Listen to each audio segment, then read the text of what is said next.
Hello friends, कैसे हैं आप लोग। आई होप आप बहुत अच्छे, बहुत शानदार होंगे। तो आज की पहली क्लास है भारतीय संविधान की प्रस्तावना। अगर आप किसी भी एग्जाम तैयारी कर रहे हैं तो ये क्लास आपके लिए बहुत ज़्यादा इंपॉर्टेंट रहने वाली है।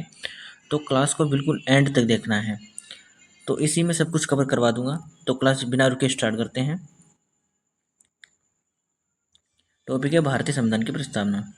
भारतीय संविधान की प्रस्तावना को पहले पढ़ लेते हैं। भारतीय संविधान की प्रस्तावना, ठीक है, इसे उद्देश्य प्रस्ताव भी कहते हैं।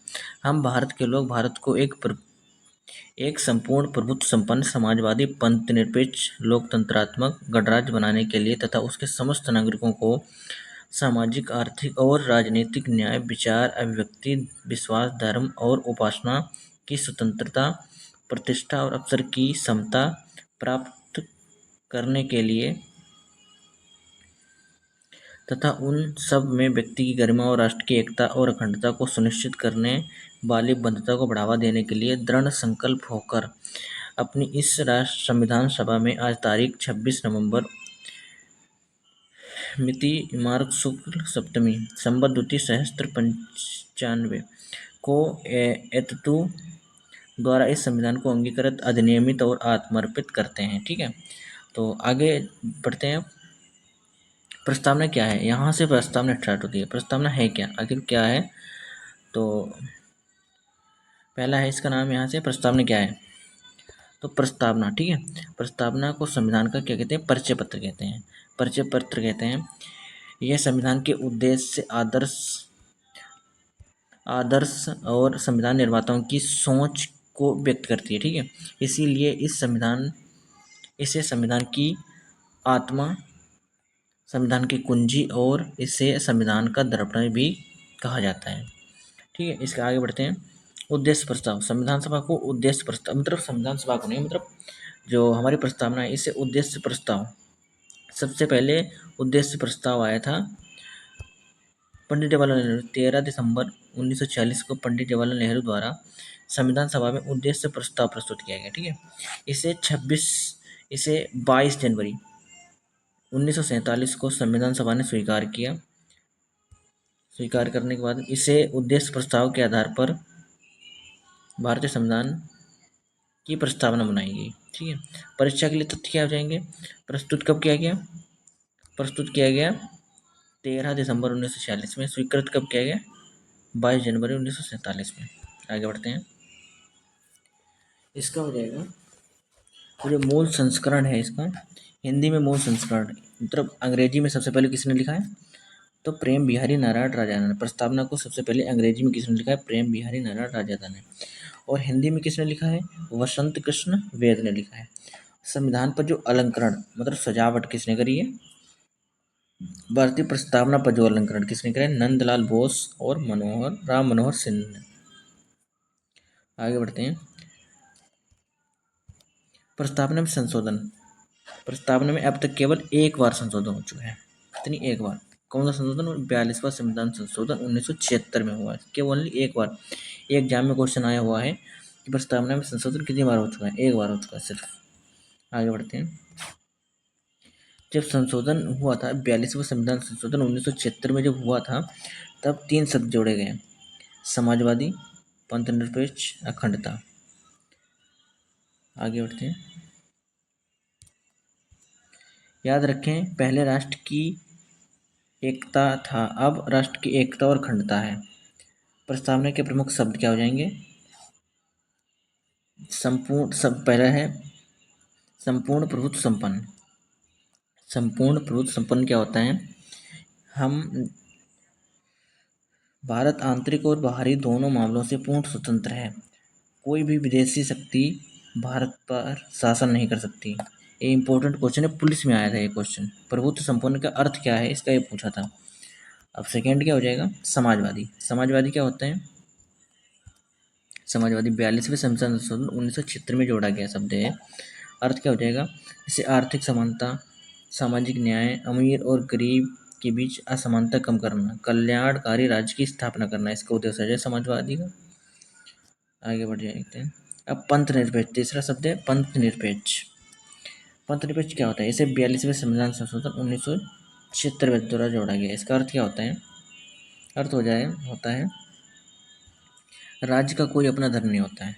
राज्य का अपना कोई धर्म नहीं होता, सभी धर्मों को समान सम्मान मिलेगा। प्रत्येक नागरिक को अपनी इच्छा अनुसार धर्म अपनाने, मानने, प्रचार करने और पालन करने की स्वतंत्रता है। और चौथा हो जाएगा लोकतांत्रिक शब्द। लोकतांत्रिक क्या है? लोकतांत्रिक है क्या? भारत में जनता ही सर्वोच्च शक्ति है। भारत में क्या है? जनता ही सर्वोच्च शक्ति है, जनता ही सबको चुनती है। इसीलिए भारत में जनता ही सर्वोच्च शक्ति है। जनता अपने प्रतिनिधियों को सार्वभौमिक मताधिकार के आधार पर चुनती है। अब पांचवा शब्द है गणराज्य। गणराज्य क्या होता है? भारत का जो राष्ट्रपति है जनता द्वारा अप्रत्यक्ष रूप से चुना जाता है। भारत में कोई भी पद वंशानुगत नहीं होता। ये नहीं है कि उसके पिताजी रहे होंगे फिर उसका लड़का होगा, उसका लड़का होगा, ऐसा नहीं है। भारत की जनता द्वारा ही चुना जाएगा। वो प्रस्तावना के उद्देश्य क्या हो जाएंगे? प्रस्तावना के उद्देश्य हो जाएंगे, प्रस्तावना में न्याय। न्याय कितने प्रकार के दिए गए हैं? न्याय 3 प्रकार के न्याय दिए गए हैं। सामाजिक न्याय, आर्थिक न्याय और राजनीतिक न्याय। यह न्याय जो है वो रूस की क्रांति 1917 में जो हुई थी उससे लिए गए हैं। जो आर्थिक जो न्याय दे रखा है, आर्थिक न्याय की अवधारणा उद्देश्य का यानी प्रस्तावना में और डीपीएसपी में दे रखी है, मानी राज्य के नीति निर्देशक तत्वों में भी दे रखी है आर्थिक न्याय। अब बी है स्वतंत्रता। स्वतंत्रता कितने प्रकार दे रखी है भारतीय संविधान में? संवैधानिक प्रस्तावना में 5 प्रकार की दे रखी है। विचार, अभिव्यक्ति, विश्वास, धर्म और उपासना। 5 प्रकार की दे रखी है। इसको देखते हैं। हमारी प्रस्तावना में स्वतंत्रता, समता और बंधुत्व के आदर्श को फ्रांस की क्रांति से लिया गया है। ये बहुत ज़्यादा इंपॉर्टेंट टॉपिक कहाँ से लिया गया? यूपीएससी में पूछा गया क्वेश्चन है। आगे बढ़ते हैं। जो हमारी प्रस्तावना में जो समानता है वो 2 प्रकार की दे रखी है, प्रतिष्ठा की समानता और अवसर की समानता। अब डी वाला शब्द है बंधुता। बंधुता क्या होता है?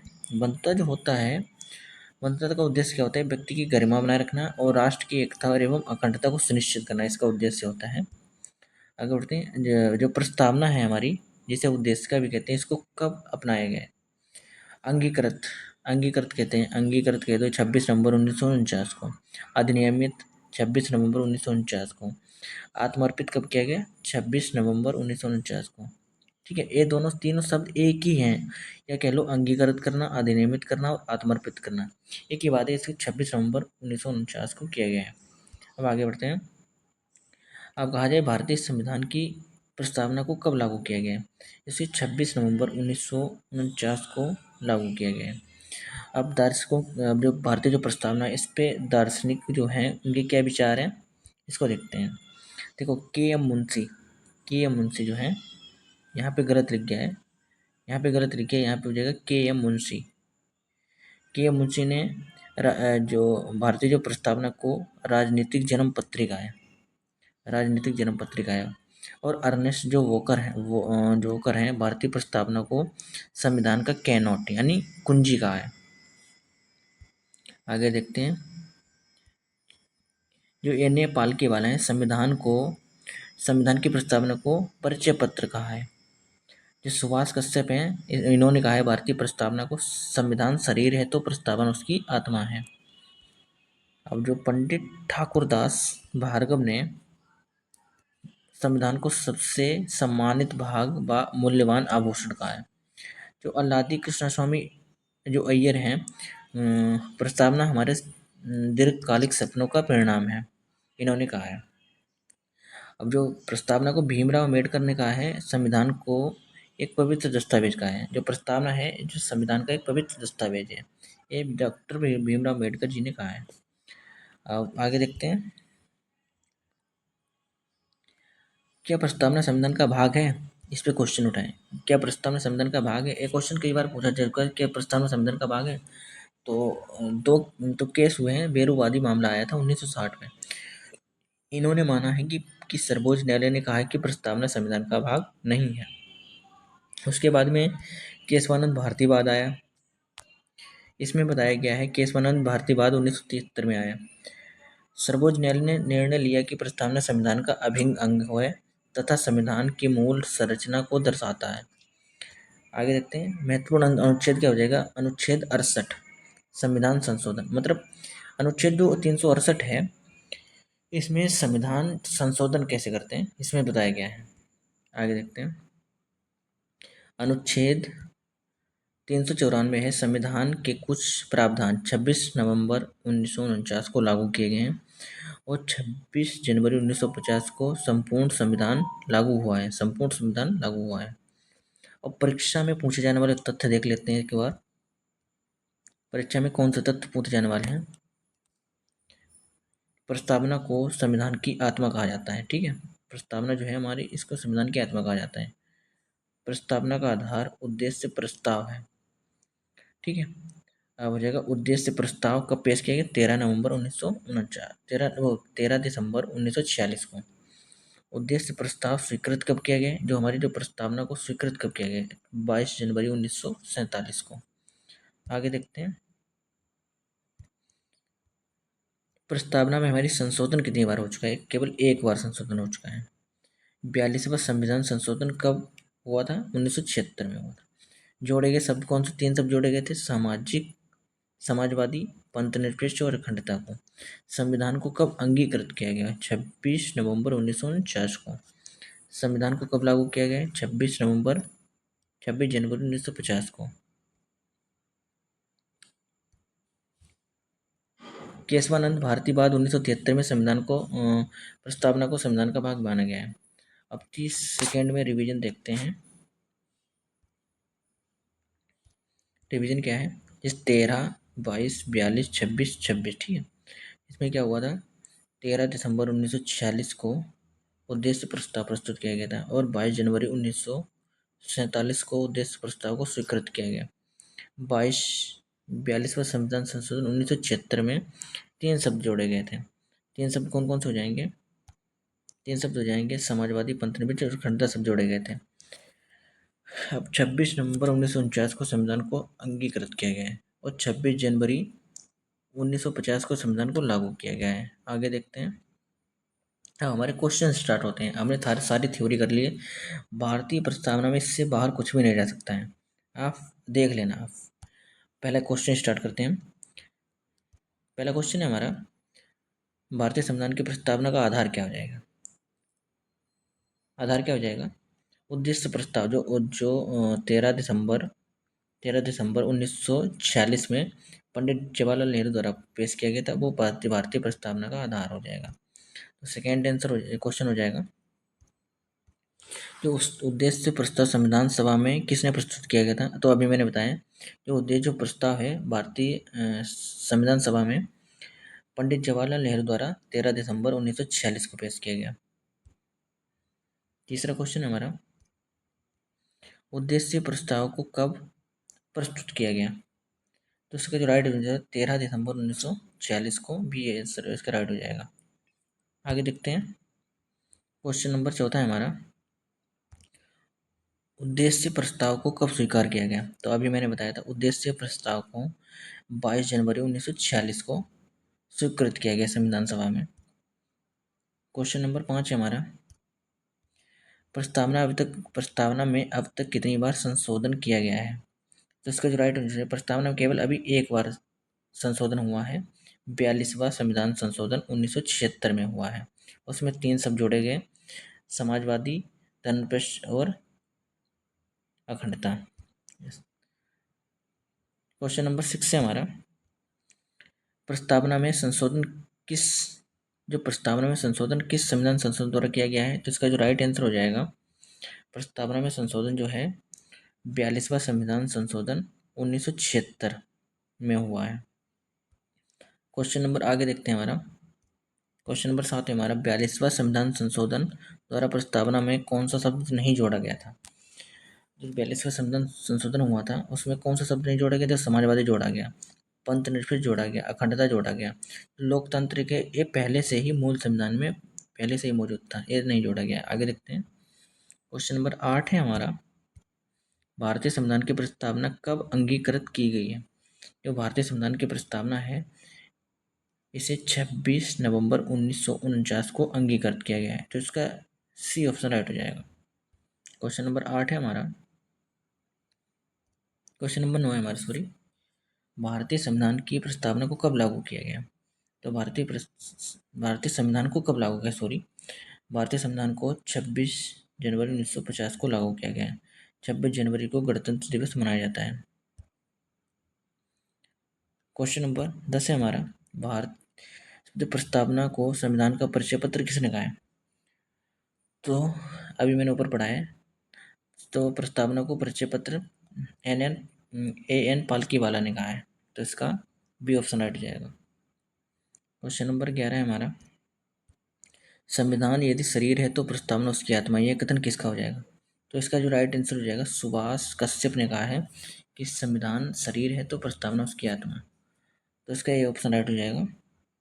आगे देखते हैं। क्वेश्चन नंबर 12 है हमारा, प्रस्तावना को संविधान की राजनीतिक जन्मपत्री किसने कहा है? तो इसका जो राइट आंसर कि मुंशी ने प्रस्तावना को संविधान की राजनीतिक जन्मपत्री कहा है, तो इसका ये ऑप्शन राइट हो जाएगा। क्वेश्चन नंबर 13 है हमारा, बेरूबाद जो 1960 में मामला आया था, सर्वोच्च न्यायालय ने क्या कहा था? सर्वोच्च न्यायालय ने कहा कि संविधान जो प्रस्तावना है वो संविधान का भाग नहीं है, इसमें बी ऑप्शन का है। और जो केशवानंद भारतीयवाद आया था 1973, उसमें कहा गया प्रस्तावना संविधान का अभिन्न अंग है। तो क्वेश्चन नंबर 14 है हमारा, वही क्वेश्चन आ गया जो ऊपर अभी पढ़ा, केशवानंद भारतीयवाद 1973 में क्या कहा गया? इसमें कहा गया है प्रस्तावना संविधान का एक अभिन्न अंग है, तो इसका बी ऑप्शन राइट हो जाएगा। क्वेश्चन नंबर 15 है हमारा, प्रस्तावना में समाजवादी शब्द किस वर्ष जोड़ा गया? तो 42वां संविधान संशोधन हुआ था 1976 में, इसमें समाजवादी शब्द को जोड़ा गया है, तो इसका सी ऑप्शन राइट हो जाएगा। क्वेश्चन नंबर 16 है हमारा, प्रस्तावना में पंथ निरपेक्ष शब्द किस संविधान संशोधन द्वारा जोड़ा गया है? तो जो प्रस्तावना में पंथ निरपेक्ष शब्द 42वां संविधान संशोधन 1976 द्वारा जोड़ा गया है, तो इसका बी ऑप्शन राइट हो जाएगा। क्वेश्चन नंबर 17 है हमारा, संविधान संशोधन से संबंधित अनुच्छेद कौन सा हो जाएगा? संविधान संशोधन से संबंधित एक अनुच्छेद संविधान हुआ है, ठीक है, अनुच्छेद हो जाएगा अनुच्छेद जो 368 है, इसमें संविधान संशोधन से संबंधित वर्णन मिलता है। क्वेश्चन नंबर 18 है हमारा, संविधान के कुछ प्रावधान 26 नवंबर 1949 को के अनुच्छेद के तहत लागू हुए, कौन से अनुच्छेद के तहत लागू हुए? तो अनुच्छेद 394, इसमें जो संविधान के कुछ जो अनुच्छेद थे वो 394 अनुच्छेद के तहत लागू हुए हैं। क्वेश्चन नंबर 19 है हमारा, प्रस्तावना में न्याय कितने प्रकार के हैं? प्रस्तावना में न्याय कितने प्रकार के? 3 प्रकार के न्याय दे रखे हैं, और जैसे सामाजिक न्याय, आर्थिक और राजनीतिक न्याय। क्वेश्चन नंबर 20 है हमारा, प्रस्तावना में स्वतंत्रता कितने प्रकार की दी गई है? प्रस्तावना स्वतंत्रता कितने प्रकार की दी गई है? इसमें विचार, व्यक्ति, विश्वास, धर्म, उपासना, 5 प्रकार की स्वतंत्रता दी गई है।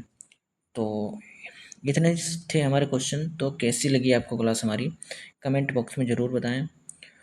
तो क्लास को यहीं एंड करते हैं।